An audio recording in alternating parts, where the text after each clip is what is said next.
chegou, a gente orou por ela, né? O pastor, a Sueli, né? Aí ela falou assim, ah, vamos lá pra casa, porque eu ia descer, né? Aí eu tomo café e daí eu vou fazer um corre pro trabalhar pro cabo eleitoral, lá do médico. Tá, eu falei, tá bom. Aí fui com ela tomou café até a lua, a neguinha tava lá, tudo bem. Tomou café e a gente desceu. Falei, Fátima, olha a casa da Zilda como tá. Por que você eu falei, por que você não vai? Sim. Já que você se machucou?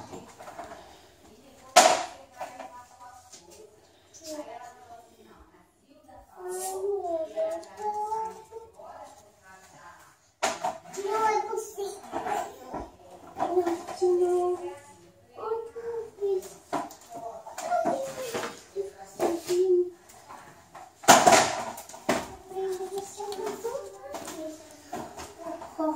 Vou brindar seu filho.